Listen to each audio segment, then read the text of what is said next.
여러분께서는 하루하루 예수님을 생각하며 살고 계십니까? 과연 예수님을 생각하며 산다는 것은 무엇을 의미하는 걸까요? 이 예수님을 생각하는 삶은요, 그저 단순히 머리에서 예수님 생각하는 정도는 아닐 겁니다.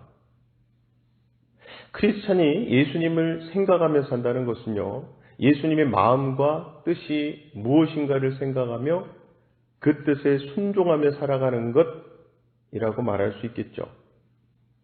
자, 그렇다면 과연 우리가 마음에 품고 살아가야 할 예수님의 마음과 그 뜻은 무엇일까요? 오늘 본문 말씀을 통해서 바로 그것을 살펴보려고 합니다.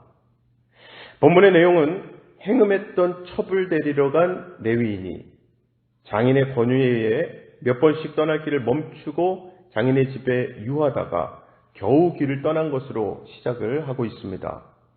그렇게 그 레위인이 첩을 데리고 집으로 가던 도중에 타지에서 겪었던 일이 오늘 본문 내용인데요. 그 일이 오늘날 생각에도 참 끔찍한 일이에요. 이 레위인 일행은 집으로 가던 도중에 길에서 유숙을 하게 됩니다. 그러한 레위인 일행을 한 노인이 집으로 데리고 가요. 그들이 그렇게 노인 집에 들어가서 발도 씻고 먹고 마시며 쉬고 있는데 본문 22절에 보면 그들이 마음을 즐겁게 할 때에 그 성읍의 불량배들이 그 집을 에워싸고 문을 두들기며 집주인 노인에게 말하여 이르되 네 집에 들어온 사람을 끌어내라. 우리가 그와 관계하리라. 성읍의 불량배들이 노인의 집으로 와서 문을 두드리면서 네 집에 들어온 사람을 끌어내라고 소리치는 거예요. 그 이유는 그와 관계하겠다는 겁니다. 일단 이 불량배들은요, 남자들이에요. 그리고 그들이 원하는 그 사람은 곧 레위인을 가리키는 겁니다. 자, 24절에 보면 그 노인이 레위인 대신에 자신의 딸과 레위인의 첩을 주겠다고 했는데도 그들은 그것을 마다하고 레위인을 내놓으라고 한 거거든요.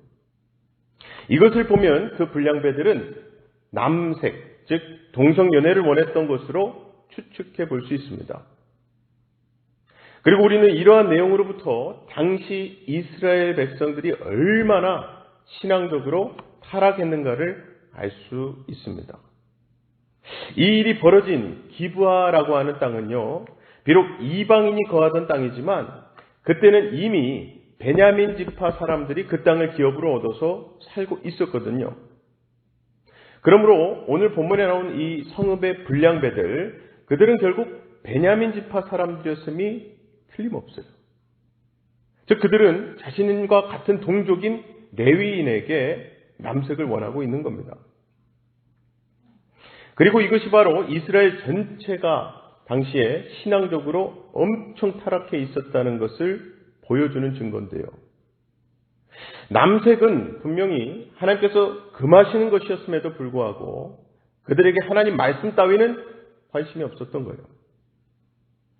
자, 본문을 보면 자신의 딸을 대신해 주겠다는 노인의 말을 그 불량배들이 거절을 하니까 레위인이 자기의 첩을 내줍니다.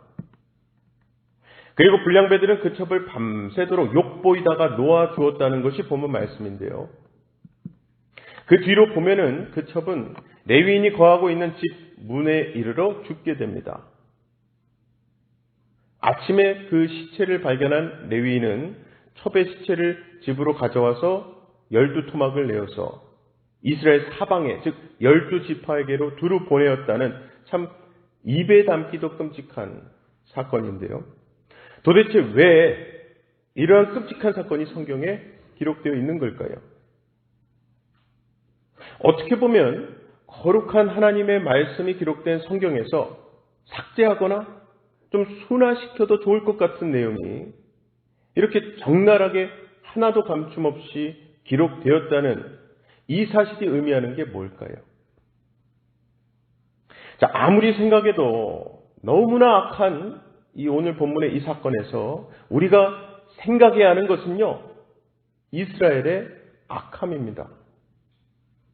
특히 이 사사시대에 왕이 없이 자기 소견에 오른 대로 살아가던 이스라엘의 불신앙이 이스라엘 내에서 어떠한 악함으로 드러나고 있는가를 보여주는 건데요. 하지만 솔직히 오늘 본문은 어디를 봐도 우리와는 상관이 없는 것 같은 생각 들게 하지 않습니까? 너무 못되고 너무 악했어요. 끔찍해요. 어디 뉴스에서나 보는 남자와 관계하겠다는 그런 추한 모습은 적어도 우리와는 상관없는 거 아니겠습니까? 그런데 남자와 관계하겠다는 그들의 행동을 보지 마시고 자기네들이 가지고 있는 그러한 힘으로 레위인을 괴롭히고 그의 첩을 죽게 한 그들의 속성, 악한 속성을 한번 보시기 바랍니다. 그들은 힘을 가지고 자기들 마음대로 지금 행동을 하는 거예요. 그들이 그런 악한 행동은 하나님 말씀에도 아랑곳하지 않고 끝까지 갔습니다. 끔찍한 살인을 저질렀어요. 그런데 사실은 이게 마치 우리가 비록 동성연애와는 관계가 없는 사람들일지라도 우리 삶에서 잘못된 것들이 말씀에 의해서 멈춰지지 않은 채 반복되어 행해지는 것과 같은 거예요. 정말 만약에 말씀의 지시를 받아, 말씀의 명령을 받아 행동하는 삶이라면 말씀에 의해서 자신의 잘못됨을 경고받을 것이고요. 그럼 그 잘못된 것을 멈추게 될 겁니다. 멈춤이 가능케 되는 자가 진정한 하나님의 백성이죠. 그 말귀를 알아듣고 그 말씀대로 행하는 사람이니까요. 그런데 말씀이 그렇게 외치고 있음에도 불구하고 말씀에 대해서 귀를 막아버리고 오직 자기 소견대로 자기 마음대로 행동을 한다면 그 사람은 하나님의 백성 아니지 않겠습니까? 이스라엘이 바로 이러한 모습을 살아가고 있었고 우리 역시 그런 자일 수 있다는 거죠. 그러므로 오늘 본문 말씀에 나오는 이 악함의 그 속성은 우리와 상관없다고 말할 수가 없는 겁니다. 자, 그런데 이러한 이스라엘의 악함 속에서 예외의 한 인물이 등장합니다. 그가 바로 레위인을 영접했던 노인이에요. 자, 이 기브아에 살고 있었던 노인은요, 원래 에브라임 산지 사람입니다. 즉, 그 노인은 베냐민 지파 사람이 아니라 외부에서 들어온 사람, 이방인인 거죠. 그러한 그가 기브아에 거하던 베냐민 사람이 모두 다 외면하던 레위인 나그네를 영접한 거예요. 본문 19절, 20절을 보시면은 우리에게는 나귀들에게 먹일 집과 여물이 있고 나와 당신의 여종과 당신의 종인 우리들과 함께한 청년에게 먹을 양식과 포도주가 있어 무엇이든지 부족함이 없나이다 하는지라. 그 노인이 이르되 그대는 안심하라. 그대의 쓸 것은 모두 내가 담당할 것이니 거리에서는 유숙하지 말라 하고. 자, 여기서 보면 처음에 레위인이 자기들의 쓸 것은 자기네들에게 있다고 말합니다. 이게 마치 자기네는 거지는 아니라는 거예요. 가진 게 이 정도는 있다는 거죠. 하지만 그러한 레위인의 말에 대해서 노인은 레위인에게 필요한 모든 것은 나의 담당이라고 말을 하고 있습니다. 즉, 그 노인은 레위인이 가지고 있는 것과는 상관없이 나그네인 그 레위인을 영접하고 그의 쓸 것을 공급하고 대접하는 것은 자기 담당, 자신이 해야 할 일이라는 거예요. 게다가 나중에 노인은 레위인을 내놓으라고 하는 불량배들에게 레위인 대신에 자신의 딸까지 내어주겠다고 했었거든요. 즉, 그 레위인을 보호하기 위해서 노인은 시집도 가지 않은 처녀인 자기의 딸의 희생도 마다하지 않았던 거예요. 자, 이게 과연 무엇을 말해주는 걸까요? 여러분, 우리는요, 노인의 이 마음에서 나를 죄의 심판으로부터 구하시기 위해서 사랑하는 외아들까지 내어주신 하나님의 마음을 볼 수가 있습니다. 아니, 정말 부모에게 있어서 자기 자식보다 귀한 사람이 어디 있겠어요? 그런데 그 노인은 사랑하는 자신의 딸을 버리고 대신 자신과 전혀 상관없는 그저 나그네로서 자기 집에 영접해드린 레위인을 지키려고 했었던 거거든요. 이것이 바로 아들을 포기한 하나님의 마음을 보여주고 있는 거라는 겁니다. 그리고 노인의 이 마음은요, 이스라엘의 악함과 완전히 대비된 모습을 보여주고 있죠. 즉, 자기가 가진 힘으로 다른 사람을 괴롭히고 고통을 주는 이스라엘의 모습과는 반대로 말씀에 의해서 나그네를 대접하되 자신에게 피해가 오는 것도 마다하지 않고 지키는 그 노인의 모습에서 하나님의 마음으로 사는 것이 어떤가를 우리가 볼 수가 있습니다. 아까 맨 처음에 여러분께 여쭤봤던 질문이었죠. 하루하루 예수님을 생각하며 살고 계십니까? 과연 예수님을 생각하며 산다는 게 무엇을 의미하는 것인가? 일단 우리 주 예수 그리스도는요, 힘으로 살아가는 이 세상, 우리 환경 속에 사랑하는 아들을 내주시기까지 우리를 사랑하신 하나님 아버지의 마음으로 오셔서 우리 대신 십자가에 못 박혀 죽으신 분입니다.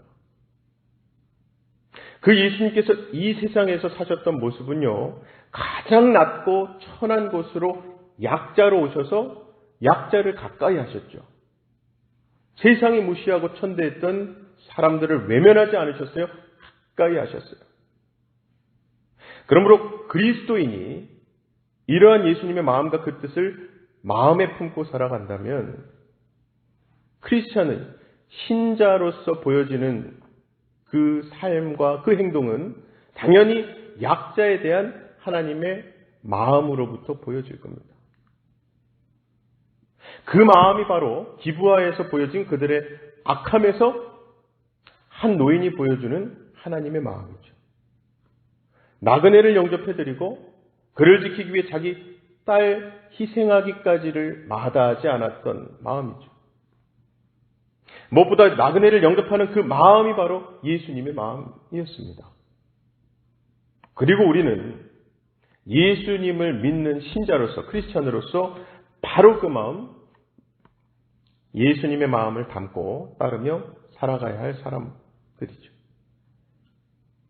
예수 그리스도의 희생이 너무나 고맙고 귀하기 때문에 약자의 자리에서 약자로 살아가는 것이 오히려 즐거운 자가 바로 신자요 크리스찬인 겁니다. 아무쪼록 오늘 말씀을 통해서 우리의 끔찍한 죄악을 대신해서 죽으신 그리스도의 마음이 곧 신자의 마음이 한다는 것을 기억하시고 오늘도 그리스도의 증인으로 예수님의 제자로 살아가시는 저와 여러분 다 되시기를 주님의 이름으로 간절히 축원합니다. 다 같이 기도하실 때에 두 가지 기도 제목입니다. 오늘도 우리가 크리스찬으로서 예수님의 마음과 뜻이 무엇인가를 생각하며 살게 해달라고 기도하실 때 특히 예수님의 마음과 그 뜻은 한마디로 나그네를 영접하는 마음이겠죠. 그러한 주님의 마음을 담고 예수님 따라 사는 제자의 삶 살게 해달라고 기도합시다. 그리고 두 번째는요. 요즘 코로나에 전쟁, 테러 등이 너무나 많은 선교지에 계신 선교사님들이 계십니다. 요즘 중보기도 모임에서 중보기도할 때도 특히 집중해서 기도하는 곳이 아프가니스탄이에요. 너무나 문제가 많은 아프가니스탄에도 정말 죽으면 죽으리다 하시면서 지하교회를 섬기시는 선교사님들도 지금 계십니다. 그러한 선교사님들 위해서 기도 부탁드립니다. 다 같이 합심해서 기도하시고 제가 마무리 기도하겠습니다. 사랑의 아버지 하나님 감사합니다. 오늘 말씀을 통해서 그 말씀의 시대보다 더 악하면 악했지 덜 악할 수가 없는 이 시대를 살고 있는 우리, 그 시대보다 어두우면 더 어두웠지 덜 어두울 수 없는 너무나 어두운 시대를 살아가는 우리로서 오늘 말씀에 한 노인이 보여주는 그 하나님 마음처럼 우리 또한 매일매일 우리에게 스쳐 지나갈 수 있는, 하지만 하나님께서 보내주실 수도 있는 나그네를 영접해드리고 그를 지키기 위해서 우리의 삶 가운데 헌신하고 구제하고 사랑하고 섬기고 돌볼 수 있는 하나님의 넘치는 은혜를 허락하여 주시옵소서.